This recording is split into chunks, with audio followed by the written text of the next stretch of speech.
बच्चों, अब हम पढ़ते हैं चक्रवृद्धि ब्याज के बारे में। इसके लिए मैं सुनाता हूं आपको एक कहानी। गौरव और साहिल दो दोस्त थे।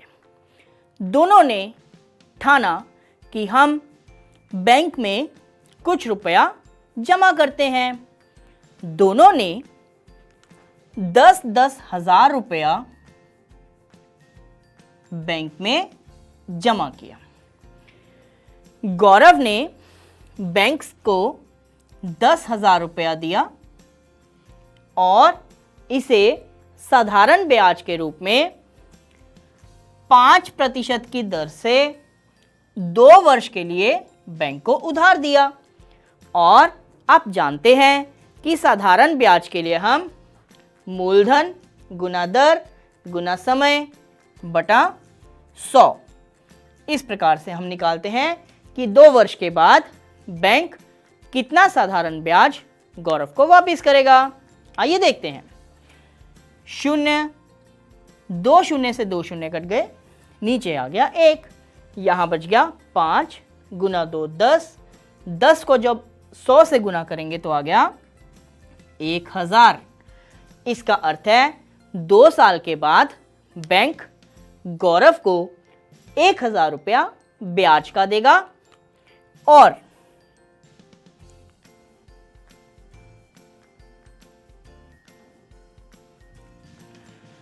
उसका मिश्र धन कितना हो जाएगा। उसने 10,000 रुपए बैंक को दिए थे, 1000 रुपया उसको ब्याज मिलेगा, तो गौरव को कुल वापस मिलेंगे 11,000 रुपए। परंतु साहिल ने ऐसा नहीं किया।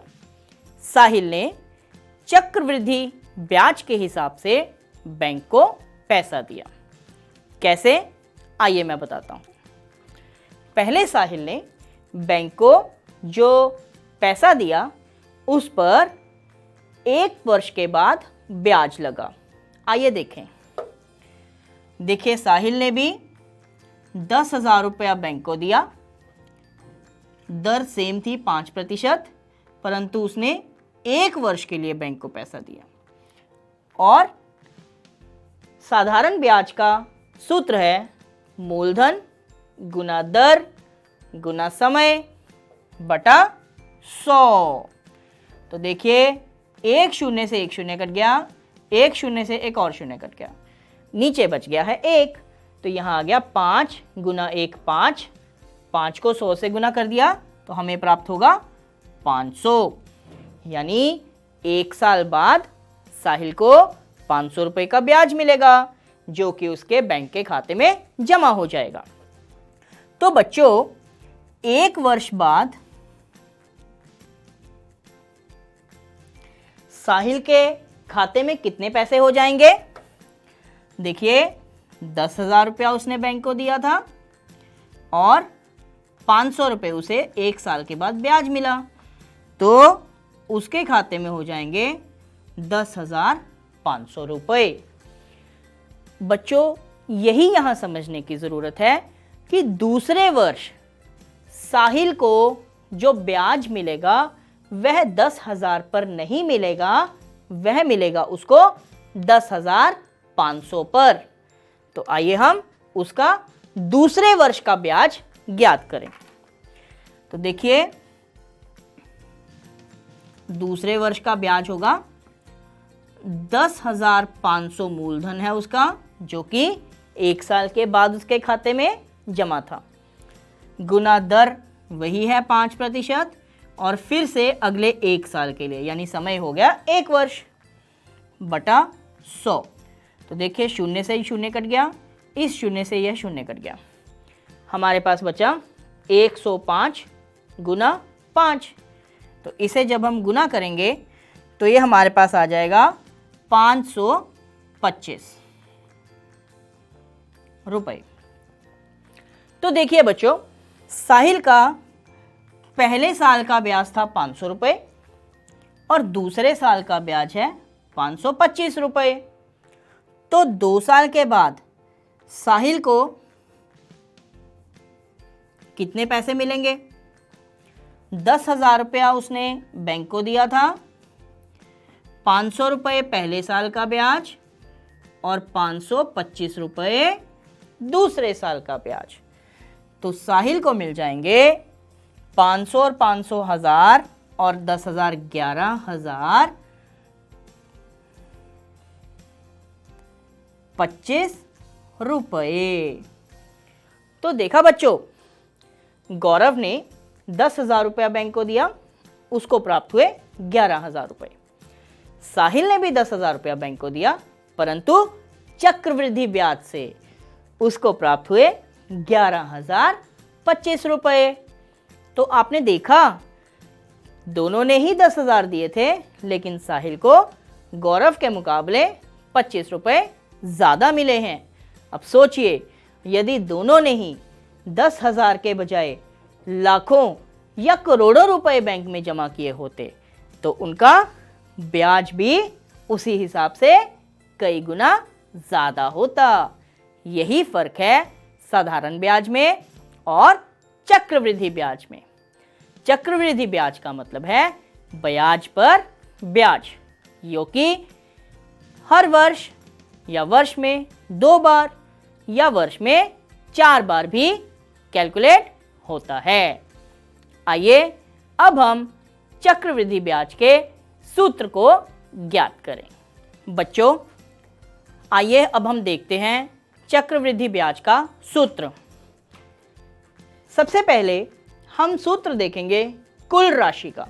कुल राशि मतलब साल बाद या 2 साल बाद हमारे मूलधन पर ब्याज लगकर जो कुल राशि हमें प्राप्त होगी, उसे हम कहते हैं कुल राशि, और उसका सूत्र है P इंटू 1 प्लस R बटा 100, इसकी पावर है T।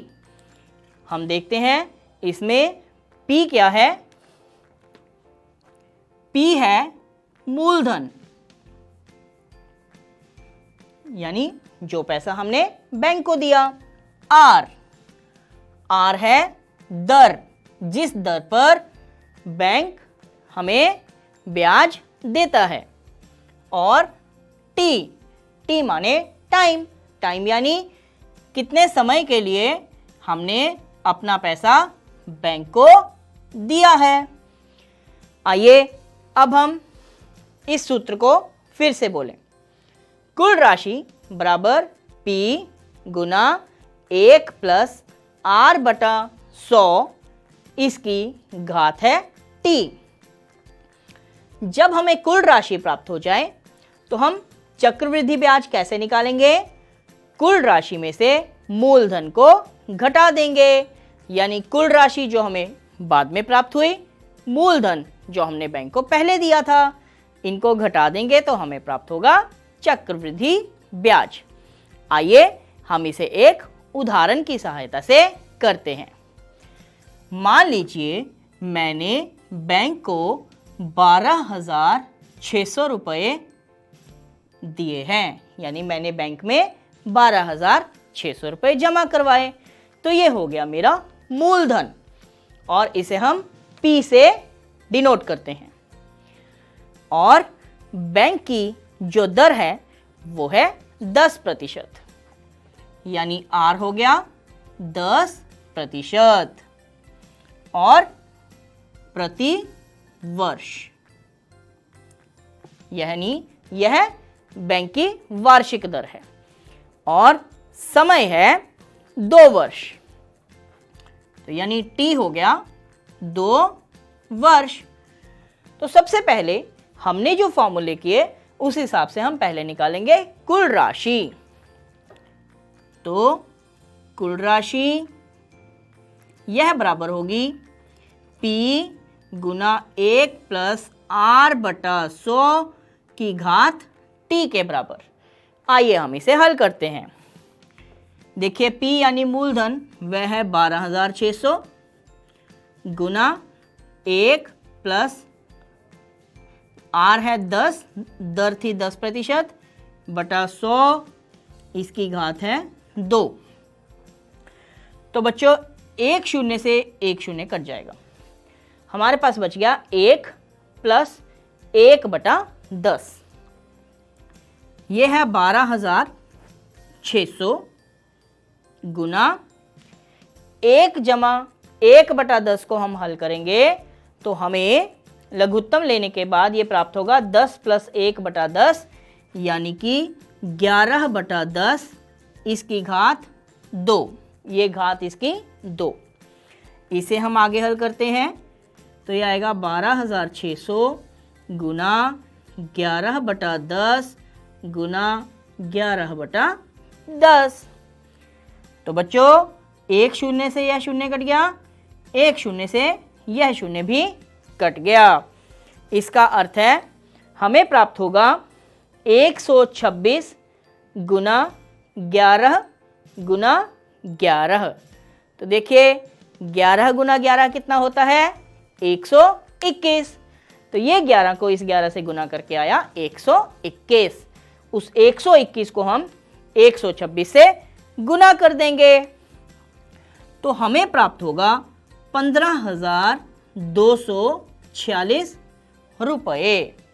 15,246 रुपये।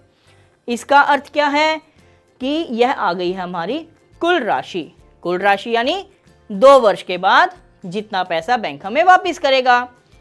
अब हमें क्या निकालना है? चक्रवृद्धि ब्याज। उसका सूत्र क्या था? कुल राशि माइनस मूलधन। तो देखिए यही मैं इसे हल कर रहा हूं। कुल राशि आई है 15,246 रुपये माइनस हमारी मूलधन हमारा कितना था? 12,600। हम इन्हें घटा देंगे। देखिए 6 में से 0 घटाया 6, 4 में से 0 घटाया 4, ये है 2, ये इसे उधार लेकर बन गया 12, 12 में से 6 घटाया 6, यहाँ बच गया 4, 4 में से 2 घटाए 2 और 1 में से 1 घटाया 0। इसका मतलब मेरे पास चक्रवृद्धि ब्याज आया है 2,646। तो क्या समझे बच्चों? हमने मूलधन दिया था बैंक को 12,600 रुपये। 10% प्रति वर्ष के दर के हिसाब से 2 वर्ष के लिए हमने ये पैसा बैंक को जमा करवाया था। तो चक्रवृद्धि दर से जब हमने ये बैंक को पैसा दिया तो 2 साल के पश्चात बैंक हमें कुल राशि वापस करेगा 15,246 रुपये और चक्रवृद्धि ब्याज कितना हुआ? 2,646 रुपये। आशा करता हूं आपको इस सूत्र के माध्यम से चक्रवृद्धि ब्याज निकालना अच्छे से समझ आया होगा।